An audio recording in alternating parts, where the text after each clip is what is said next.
പുതിയൊരു വീഡിയോയിലേക്ക് എല്ലാവർക്കും സ്വാഗതം. അങ്ങനെ മുത്തശ്ശീനോട് ദേവയാനി ചോദിക്കുന്നുണ്ട്, കൊച്ചുമക്കളുടെ ഭാര്യമാര് ഈ വീടിനൊരു ബാധ്യതയാവുമെന്ന് തോന്നുന്നുണ്ടോയെന്ന്. അപ്പോൾ മുത്തശ്ശിയാണെങ്കിലും പറയുന്നുണ്ടായിരുന്നു, നവ്യനെ കുറിച്ച് എനിക്ക് ചെറിയ സംശയങ്ങളൊക്കെ ഉണ്ട്, പക്ഷേ നിന്റെ മരുമോളെ അതിൽ ഉൾപ്പെടുത്തണ്ട, നയനമോളെ കൊണ്ട് ഈ വീടിനൊരു പേരുദോഷം ഉണ്ടാവാൻ പോകുന്നില്ല എന്ന് പറയാണ്.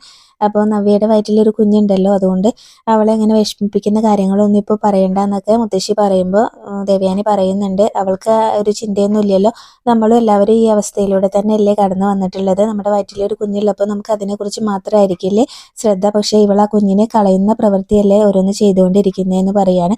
അപ്പോൾ ഇവരുടെ സംസാരമെല്ലാം നയനി അതുപോലെ തന്നെ ആദർശം എല്ലാം തന്നെ കേൾക്കുന്നുണ്ടായിരുന്നു. അതുപോലെ തന്നെ ആദർശിൻ്റെ മുത്തശ്ശനാണെങ്കിൽ ഈ സമയത്ത് ഇവിടുന്ന് മാറി നിന്നത് നന്നായി, അല്ലെങ്കിൽ അദ്ദേഹത്തിന് ഇതൊന്നും ഇങ്ങനെ സഹിക്കാൻ പറ്റില്ല എന്നൊക്കെ മുത്തശ്ശി പറയുന്നുണ്ടായിരുന്നു. പിന്നീട് ഇങ്ങനെ ദേവയാനി ആണെങ്കിലും പറയുന്നുണ്ടായിരുന്നു, ഇങ്ങനെ അവളെ പോലെ നവ്യനെ പോലെ ഒരാൾ ഇവിടെ ഉണ്ടല്ലോ ജലജ, അതുകൊണ്ട് തന്നെയാണ് അവളുടെ മോനും വഴിതെറ്റിപ്പോയത്. ഇനിയിപ്പോൾ അവളുടെ വയറ്റിലൊരു കുഞ്ഞുണ്ടല്ലോ, അത് ജനിച്ചു കഴിഞ്ഞാൽ അവൾ എങ്ങനെയായിരിക്കും ആ കുഞ്ഞിനെ വളർത്തുകയെന്നൊന്നും പറയാൻ പറ്റില്ലല്ലോ, ഈ വീടിൻ്റെ ചിട്ടകൾക്കൊക്കെ അനുസരിച്ചായിരിക്കും അവൾ വളർത്തുക എന്നൊക്കെ പറഞ്ഞ് ദേവയാനി അങ്ങ് പോകാനായിട്ട് നിൽക്കുമ്പോൾ ആദർശിനെ കാണും. അപ്പോൾ ആദർശ് എന്നോട് ചോദിക്കുന്നുണ്ട്, എല്ലാം കേട്ടുകൊണ്ട് ഇവിടെ നിൽക്കുകയായിരുന്നല്ലേ എന്നിങ്ങനെ ചോദിക്കുകയും ചെയ്യുന്നുണ്ടായിരുന്നു.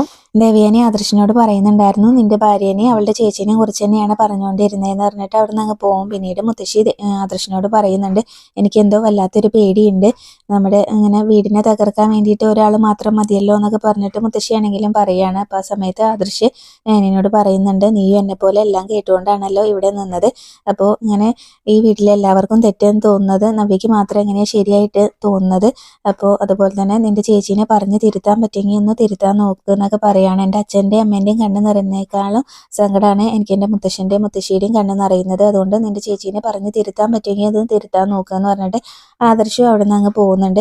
പിന്നീട് നയന നേരെ നവ്യയുടെ അടുത്തേക്കാണ് ചെല്ലുന്നത്. അപ്പം നവ്യനോട് ചോദിക്കുന്നുണ്ട്, ആദർശേട്ടൻ ചോദിക്കുന്നതിൽ എന്താ തെറ്റുള്ളത്, ഈ വീട്ടിൽ എല്ലാവർക്കും ചേച്ചി ചെയ്യുന്നത് തെറ്റായിട്ടാണ് തോന്നുന്നത്, എനിക്കും അങ്ങനെ തന്നെയാണ്, അപ്പോൾ ആദർശേട്ടൻ ചോദിച്ചത് ശരി തന്നെയല്ലേ എന്ന് ചോദിക്കുകയാണ്. അതിനുള്ള ആൻസറൊക്കെ ഞാൻ കൊടുത്തു കഴിഞ്ഞു എന്ന് പറയാണ്. പിന്നീട് നവ്യ പറയുകയും ചെയ്യുന്നുണ്ടായിരുന്നു, ഞാൻ ആഡിൽ അഭിനയിച്ച് കഴിഞ്ഞപ്പോൾ അത് കുറച്ച് പേർക്കൊക്കെ ഇഷ്ടപ്പെട്ടു, അവരെന്നെ വിളിച്ചിങ്ങനെ പറയുകയും ചെയ്തു. അപ്പോൾ അതുപോലെ തന്നെ ഒരുപാട് ചാനലുകാരും വിളിച്ചു അങ്ങനെയൊക്കെ പറയുന്നുണ്ട്. അപ്പോൾ ഒരു സംവിധായകനും നിർമ്മാതാവും ഒക്കെ പറയുന്ന പോലെ ചിലപ്പോൾ നമുക്ക് അഭിനയിക്കേണ്ടി വരും, ആളുകൾക്ക് ഇങ്ങനെ ഇമ്പ്രസ് ചെയ്യുന്ന രീതിയിൽ ചിലപ്പോൾ അഭിനയിക്കേണ്ടി വരും, ഞാൻ അത്രയല്ലേ ചെയ്തുള്ളൂ എന്നൊക്കെ പറയുകയൊക്കെ ചെയ്യുന്നുണ്ട്. അപ്പോൾ അതുപോലെ തന്നെ ഈ വീട്ടിലെല്ലാവരും നമ്മുടെ ഭർത്താക്കന്മാരടക്കം അനന്തമൂർത്തിയുടെ കൊച്ചുമകൾ എന്ന പേരിലല്ലേ അറിയപ്പെട്ടുകൊണ്ടിരുന്നത്. അപ്പോൾ അവിടെ ഇപ്പോൾ വേറൊരു ഭാഗ്യനക്ഷത്രം ഉദിച്ചു വരുമ്പോൾ അതിനെ ഇതാക്കാനല്ലേ എല്ലാവരും നോക്കുന്നത്, ഈ അനന്തമൂർത്തിക്ക് ഉൾപ്പെടെ എന്നോട് അസൂയാണെന്നൊക്കെ പറയുകയാണ് കേട്ടോ. അപ്പോൾ കുറച്ചും കൂടി മാന്യമായിട്ട് സംസാരിക്കണം എന്നൊക്കെ നയന അങ്ങനെ പറയുകയൊക്കെ ചെയ്യുന്നുണ്ട് നവ്യനോട്. അപ്പോൾ ഈ വീട്ടിലുള്ളവരൊന്നും അങ്ങനെ അസൂയുള്ള ആളുകളൊന്നും അല്ല എന്നൊക്കെ പറയുന്നുണ്ട്. അപ്പോൾ ചേച്ചി അങ്ങനെ അഭിനയിച്ചു കഴിഞ്ഞാൽ ഇങ്ങനെ ഈ വീടിനാണ് അതിൻ്റെ പേരുദോഷം എന്നൊക്കെ പറയുന്നുണ്ട്. പിന്നീട് നയന പറയുകയും ചെയ്യുന്നുണ്ട്, ഈ അനന്തപുരി തറവാട്ടിലേക്ക് നമുക്ക് കടന്നു വരാനുള്ള ഒരു യോഗ്യതയില്ല, പക്ഷെ നമ്മൾ രണ്ടുപേരും ഇവിടെ കടന്നുകൂടി, ചേച്ചി ആഗ്രഹിച്ചുകൊണ്ടും എനിക്ക് ഇങ്ങനെ ആഗ്രഹമില്ലാതെ നമ്മളിവിടെ എത്തിപ്പെട്ടു, അപ്പോൾ ഇനിയിപ്പോൾ ഇവിടുത്തെ ആളുകൾ പറയുന്ന പോലെ ഒക്കെ മുന്നോട്ട് പോയല്ലേ പറ്റുള്ളൂ എന്നൊക്കെ പറയുകയാണ്. പ്രത്യേകിച്ച് മുതിർന്നവർ പറയുന്നത് കേട്ട് മുന്നോട്ട് പോകണം, അല്ലെങ്കിൽ ചേച്ചിക്ക് എന്തായാലും ഇവിടുന്ന് പുറത്ത് പോകേണ്ടി വരും എന്ന് പറഞ്ഞിട്ട് നയന അവിടെ നിന്ന് പോകുന്നുണ്ട്. പിന്നീട് അനി അതുപോലെ തന്നെ നന്ദും കൂടെ വർക്കൗട്ടൊക്കെ കഴിഞ്ഞിട്ട് വരികയാണ്. അപ്പോൾ അനി ആകെ ക്ഷീണിച്ചിട്ടുണ്ട്. അപ്പോൾ അതിങ്ങനെ സംസാരിച്ചുകൊണ്ട് നിൽക്കുന്ന സമയത്ത് നന്ദുവിൻ്റെ ഒരു ഫ്രണ്ടോ ആരോ ഇങ്ങനെ പരിചയമുള്ള ആരോ വന്നിട്ട് ഇങ്ങനെ നവ്യ അഭിനയിച്ച ആടിനെ കുറിച്ചൊക്കെ പറയുന്നുണ്ട്. അപ്പോൾ നിൻ്റെ അമ്മ എപ്പോഴും ഇങ്ങനെ മക്കൾ കോടികളുടെ പുറത്തിരിക്കണം എന്നാണല്ലോ ആഗ്രഹിച്ചിരുന്നത്, അതുകൊണ്ട് തന്നെയായിരിക്കും വലിയ വീട്ടിൽ പോയപ്പോഴും നിൻ്റെ അമ്മ തന്നെയായിരിക്കും അങ്ങനത്തെ ഒരു ആടിലൊക്കെ അഭിനയിക്കാൻ പറഞ്ഞു വിട്ടേന്ന് പറയുമ്പോൾ നിൻ്റെ ഈ കാര്യത്തിൽ എൻ്റെ അമ്മേനെ പ്രതിയാക്കണ്ട എന്നൊക്കെ പറഞ്ഞിട്ട് നന്ദു ഇങ്ങനെ അയാളോട് തട്ടി കയറുകയൊക്കെ ചെയ്യുന്നുണ്ട്. അയാളോട് കുറച്ച് ദേഷ്യപ്പെട്ട് പറയുമ്പോൾ എന്താ നന്ദു എന്നൊക്കെ അങ്ങനെ അനിയും ചോദിക്കുകയാണ് കേട്ടോ. അപ്പോൾ അനിയനോടാണെങ്കിലും നന്ദു പറയുന്നുണ്ടായിരുന്നു, എങ്ങനെ എനിക്കൊരു രീതിയൊക്കെ ഉണ്ട്, അതിനെങ്ങനെ തടസ്സപ്പെടുത്തിക്കൊണ്ട് ആര് പറഞ്ഞാലും എനിക്കത് ഇഷ്ടപ്പെടില്ല എന്നൊക്കെ പറയണം. ഓ ആയിക്കോട്ടെ എന്നൊക്കെ പറഞ്ഞിട്ട് പിന്നീട് അവരിങ്ങനെ ചെറിയൊരു സംസാരമൊക്കെ ഉണ്ടാകുന്നുണ്ട് കേട്ടോ, ചെറിയ പിണക്കം പോലെയൊക്കെ ഉണ്ടാകുന്നുണ്ട്. പിന്നീട് രണ്ടുപേരും അങ്ങ് പോവാണ്. പിന്നീട് നന്ദു ഇങ്ങനെ കനകയുടെ അടുത്ത് വന്നിട്ട് ഈ കാര്യങ്ങളെല്ലാം പറയുന്നുണ്ട്, ഇപ്പോൾ പുറത്തിറങ്ങാൻ പറ്റാത്ത അവസ്ഥയായി, തലയിലൂടെ മുണ്ടിട്ട് ഇറങ്ങേണ്ട അവസ്ഥയാണെന്നൊക്കെ പറയാണ്. അപ്പോൾ ഗോവിന്ദനും വന്ന് പറയുന്നുണ്ട്, അതുകൊണ്ട് തന്നെയാണ് ഞാനും വീട്ടിൽ നിന്ന് പുറത്തിറങ്ങാത്തത്, ഒരുപാട് പേര് എന്നെ വിളിച്ച് ചോദിക്കുന്നത് അത് മോള് തന്നെയാണോ എന്നൊക്കെയാണ് ചോദിക്കുന്നത് എന്ന് പറയുമ്പോൾ അതുപോലെ തന്നെ കനകയാണെങ്കിലും അത് അവൾ മാത്രം മനസ്സിലാക്കുന്നില്ലല്ലോ എന്നൊക്കെ പറയുന്നുണ്ട്. പിന്നീട് നന്ദു ആണെങ്കിലും പറയുന്നുണ്ടായിരുന്നു അവളുടെ വിചാരം അവളൊരു ഭൂലോക സുന്ദരിയാണെന്നാണ് എന്നൊക്കെ പറയുമ്പോൾ അതുപോലെ തന്നെ ഗോവിന്ദനാണെങ്കിലും പറയുന്നുണ്ടായിരുന്നു നവ്യയെ പോലെ ഒരാളിങ്ങനെ പരസ്യത്തിലും അതുപോലെ തന്നെ സിനിമയിലേക്കൊക്കെ പോയിട്ടുണ്ടെങ്കിൽ ഇങ്ങനെ വന്ന വഴിയെല്ലാം മറക്കും, ഇങ്ങനെ കുടുംബ ബന്ധങ്ങളും എല്ലാം തന്നെ മറക്കും എന്നൊക്കെ ഇങ്ങനെ പറയുകയൊക്കെ ചെയ്യുന്നുണ്ട്. പിന്നീട് കനകയാണെങ്കിലും പറയുന്നുണ്ടായിരുന്നു നമ്മുടെ ഒരു മോളാണെങ്കിൽ അനന്തപുരിക്കാരുടെ അതെല്ലാം ഇങ്ങനെ നിലനിർത്താൻ നോക്കുകയാണ്, മറ്റൊരാളെ അവരുടെ അഭിമാനം അന്തസ്സും എല്ലാം കളഞ്ഞു കുളിക്കാനാണല്ലോ ശ്രമിക്കുന്നത് ദൈവമേ എന്നൊക്കെ പറഞ്ഞിട്ട് പറയുകയൊക്കെ ചെയ്യുന്നുണ്ടായിരുന്നു. അപ്പോൾ എല്ലാവർക്കും നല്ല വിഷമമാണ് കേട്ടോ, ഇങ്ങനെ പുറത്തേക്ക് ഇറങ്ങാൻ പറ്റാത്തതിലും എല്ലാം തന്നെ. അതുപോലെ തന്നെ പിന്നീട് ഇങ്ങനെ കനക ഇങ്ങനെ അവളെ വിളിച്ച് പറഞ്ഞ സമയത്തൊക്കെ ഇങ്ങനെ അവൾ അസൂയ കൊണ്ടാണ് മറ്റുള്ളവരത് പറയുന്നതെന്നൊക്കെയാണ് പറയുന്നതെന്നൊക്കെ നവ്യ പറഞ്ഞു എന്നൊക്കെ പറയുകയൊക്കെ ചെയ്യുന്നുണ്ടായിരുന്നു. പിന്നീട് ജലജി അതുപോലെ തന്നെ ദേവയാനിയും മുത്തശ്ശിയും കൂടെ സംസാരിച്ചുകൊണ്ടിരിക്കുകയാണ്.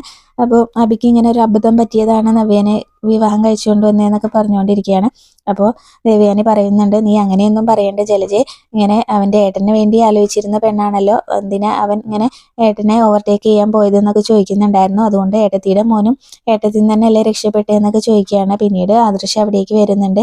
ആദർശ് വരുമ്പോൾ മുത്തശ്ശി പറയുന്നുണ്ട്, ആ പരസ്യം ഇനിയും ഇങ്ങനെ പ്രചരിച്ചുകൊണ്ടിരുന്നാൽ ഇങ്ങനെ പുറത്തിറങ്ങാൻ പറ്റില്ലല്ലോ എന്നുള്ള രീതിയിൽ പറയുകയാണ്. അപ്പോൾ ആദർശ് പറയുന്നുണ്ട്, നിങ്ങളാരും വിഷമിക്കേണ്ട, ആ ആഡ് ഞാൻ ബ്ലോക്ക് ചെയ്തിട്ടുണ്ട്, 30 ലക്ഷം കൊടുത്താണ് ആ ആഡ് ബ്ലോക്ക് ചെയ്യിപ്പിച്ചതെന്ന് പറയുമ്പോൾ അത് കേട്ടുകൊണ്ട് നവ്യ വരുന്നുണ്ട്. അപ്പോൾ നിങ്ങൾക്ക് ആരാ അതിനുള്ള അധികാരം തന്നേന്നൊക്കെ ആദർശിനോട് ചോദിക്കുകയാണ് കേട്ടോ ദേഷ്യപ്പെട്ടുകൊണ്ട്.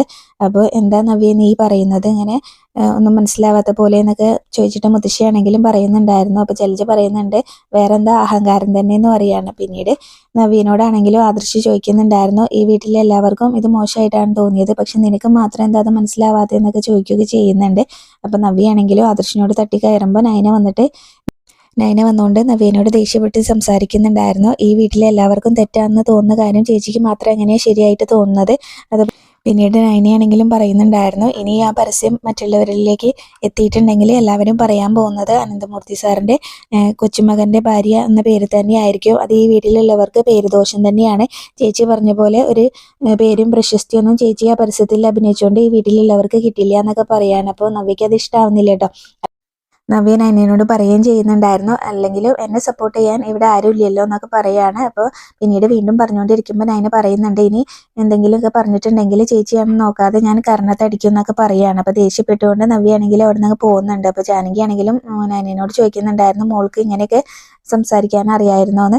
അപ്പോൾ മുത്തശ്ശി പറയുന്നുണ്ട്, അത് ഭദ്രകാളിയുടെ ഒന്നും ഇതൊന്നുമല്ല, ഭൂമിദേവിയുടെ ഒരു ദേഷ്യമാണ് കണ്ടത് എന്നൊക്കെ പറയുകയാണ്. മോളിങ്ങനെ ഒരുപാട് സഹിച്ചു, അപ്പോൾ ഇങ്ങനെ നിവൃത്തിയില്ലാതെ വന്നപ്പോൾ ഇങ്ങനെ പ്രതികരിച്ചതാണ്, മോള് മുഖത്ത് നോക്കി പറഞ്ഞതാണെന്നൊക്കെ പറയാണ്. മുതിർന്നവർ ഇങ്ങനെ തെറ്റ് ചെയ്താലും മറ്റുള്ളവർക്ക് അത് ഉപദേശിക്കാം, അതിലൊരു തെറ്റില്ല എന്നൊക്കെ നയനയോട് പറയുകയും ചെയ്യുന്നുണ്ടായിരുന്നു. പിന്നീട് നവ്യാണെങ്കിൽ റൂമിൽ വന്നിട്ട് റൂമിലുണ്ടായിരുന്ന സാധനങ്ങളെല്ലാം വലിച്ച് എറിയുകയൊക്കെ ചെയ്യുന്നുണ്ട്. അപ്പോൾ ഇത് കണ്ടുകൊണ്ട് ജലജി അബി അവിടെ നിൽക്കുന്നുണ്ട് കേട്ടോ. ജലജയാണെങ്കിൽ അബിനോട് പറയുന്നുണ്ടായിരുന്നു, ഇത് ഇവള് റൂമിലല്ല പുറത്തായിരുന്നു കാട്ടിയിരുന്നെങ്കിൽ അവളുടെ ഇവിടെ നിന്നുള്ള പോക്ക് എളുപ്പത്തിലായിരുന്നേനെന്നിങ്ങനെ പറയുകയാണ്. അപ്പോൾ നീ അവളെ ഇങ്ങനെ തിളപ്പിച്ചുകൊണ്ടിരിക്കണം, എന്നാൽ തന്നെ അവളെ ഇവിടെ നിന്ന് പുറത്താക്കാൻ പറ്റുള്ളൂ എന്നുള്ള അതിലൊക്കെ സംസാരിക്കുന്നുണ്ടായിരുന്നു.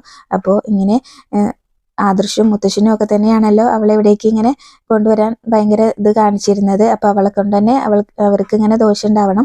അപ്പോൾ എന്തായാലും അവരെന്നെ നിന്നോട് പറയണം അവളെ കൊണ്ടുപോയി കളയാൻ. അപ്പോൾ ആ സമയത്തും നീ കൊണ്ടുപോയി കളയരുത്, അവർ തന്നെ അവളെ ഇവിടുന്ന് പുറത്താക്കണം എന്നൊക്കെ ജലജ അബിനോട് പറയുകയും ചെയ്യുന്നുണ്ടായിരുന്നു. പിന്നീട് നവ്യനെ അവിടുന്ന് പെട്ടെന്ന് പുറത്താക്കാനുള്ള ഒരു പരിപാടിയാണ്. നവ്യാണെങ്കിലും ആദർശ് ഇങ്ങനെ ആഡ് ബ്ലോക്ക് ചെയ്ത കാര്യങ്ങളും 30 ലക്ഷം കൊടുത്താണ് ആഡ് ബ്ലോക്ക് ചെയ്തതെന്ന് പറഞ്ഞ കാര്യങ്ങളും എല്ലാം തന്നെ ഓർക്കുകയാണ്.